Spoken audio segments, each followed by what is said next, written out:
अगर आप लोग हमारे चैनल पर नए हैं तो प्लीज चैनल को सब्सक्राइब करो और ऐसी कार्टून की वीडियो देखने के लिए बेल आइकन को ऑन करें। मोहल्ले में रहने वाली सिमरन और पम्मी के बीच अक्सर बच्चों को लेकर लड़ाई होती रहती थी और धीरे धीरे बच्चों की लड़ाई बड़ों तक पहुंच जाती थी। क्या हुआ टीटू पुत्र, तू रो क्यों रहा है? मम्मी सेंटी ने मेरी स्मार्ट वॉच खो दी, इसीलिए मैं ट्यूशन भी नहीं जा पाया क्योंकि घड़ी ढूंढने में ही मेरा टाइम वेस्ट हो गया। इस सेंटी की तो क्या सेंटी की तो अरे तुम्हारे टीटू की वजह से आज मेरे सेंटी की भी ट्यूशन मिस हो गई। पता है तुम्हारे टीटू ने मेरे सेंटी का सारा टाइम अपने इस स्मार्ट वॉच को दिखाने में बर्बाद कर दिया, इसीलिए मैंने इसकी घड़ी छुपा दी। ये लो टीटू अपनी घड़ी, और आज के बाद मेरे सेंटी से दूर रहना। हाँ, ये क्या करेगा? मैं ही अपने टीटू को इससे बात नहीं करने दूंगी। अपने मुंडे को संभाल कर रखना, मेरे टीटू से दूर रहे। हाँ, टीटू और सेंटी की लड़ाई अब सिमरन और पम्मी की लड़ाई बन चुकी थी। हमेशा तो इतना फर्क नहीं पड़ता था, पर इस बार लोहड़ी का त्योहार 2 दिन बाद ही था। 2 दिन पहले टीटू और सेंटी की लड़ाई की वजह से सिमरन और पम्मी, जो मोहल्ले की रौनक थी, वो दोनों आपस में लड़कर बैठी हुई थी।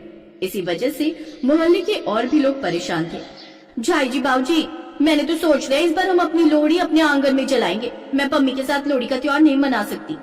पर सिमरन पुत्र, हर साल हमारे खत्री मोहल्ले में सब एक साथ मिलकर लोहड़ी का त्योहार मनाते हैं। इस बार हम सबसे अलग करेंगे तो चंगा नहीं लगेगा पुत्र।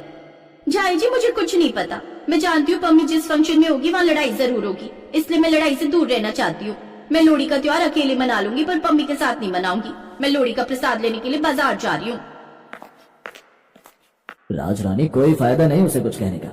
सारा खत्री मोहल्ला जानता है जब सिमरन और पम्मी लड़ाई करती हैं तो एक एक महीना बात नहीं करती। हमें तो लगता है हम मोहल्ले में लोहड़ी का त्योहार सबके साथ मिलकर मना ही नहीं पाएंगे। हमें अकेले ही लोहड़ी जलानी होगी।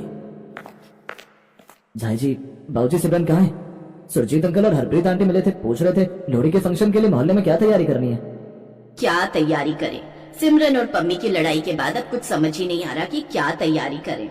जैसे हम लोग परेशान हैं, मुझे तो लगता है इस लड़ाई की वजह से पम्मी के सास सौरा भी परेशान होंगे। इधर सिमरन की फैमिली उसकी पम्मी के साथ लड़ाई की वजह से परेशान थी, और कुछ ऐसा ही पम्मी के ससुराल वालों के बीच भी बातें चल रही थी। मुझे कोई मोहल्ले में लोहड़ी नहीं मनानी। मैं अपने घर की छत पर एक छोटी सी लोहड़ी जलाकर सगन कर लूंगी। मैं सिमरन की शक्ल भी ना देखूं, आप मोहल्ले में लोहड़ी मनाने की बात कर रहे हो? मुझे माफ करो।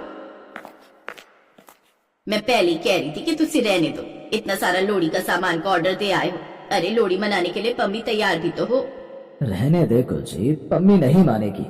मम्मी जी, पापा जी, सब मोहल्ले वाले बातें बनाएंगे कि हम अलग लोहड़ी का त्योहार मना रहे। कितना बुरा लगेगा सबको। पम्मी के हस्बैंड महेंद्र की सोच सही थी।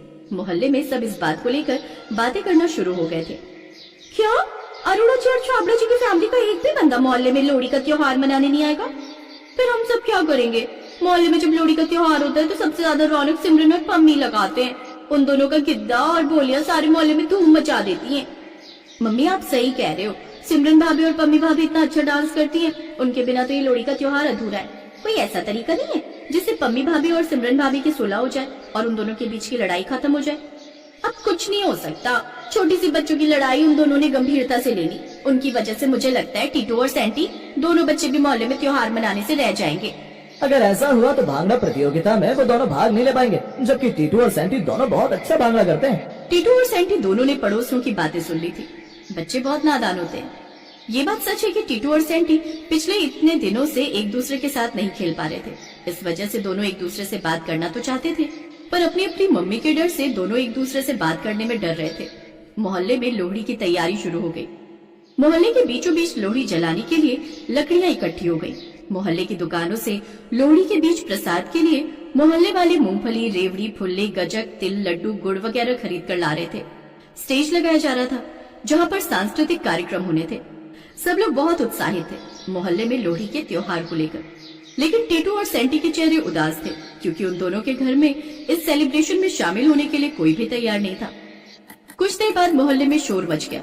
सिमरन और पम्मी दोनों घबराई हुई थी। मेरा टीटू कहाँ गया? पूरे घर में ढूंढ लिया, मोहल्ले में भी ढूंढ लिया, टीटू का कुछ पता नहीं चल रहा। मेरा सेंटी भी घर पर नहीं है, उसे भी हर जगह ढूंढ लिया। सुनो जी, कुछ करो, हमारा बच्चा कहाँ गया? ढूंढो उसे। सुनो जी, आप भी हमारे टीटू को ढूंढो। हमारा टीटू कहाँ है? सिमरन, पूरे मोहल्ले में ढूंढ लिया, टीटू कहीं नहीं है। मैंने भी सेंटी को देख लिया, सेंटी का किसी को कुछ पता नहीं। मोहल्ले के सब लोग यहाँ पर इकट्ठा हो गए, पर हमारे दोनों बच्चे गायब हैं। टीटू सेंटी दोनों बच्चे गायब हैं। वाहिगुरु, हमारे बच्चों की रक्षा करना। चलो जी, असि सारे गुरुद्वारे चलते हैं, वहाँ वाहिगुरु जी से अरदास करेंगे। सब लोग मिलकर गुरुद्वारे पहुँचते हैं।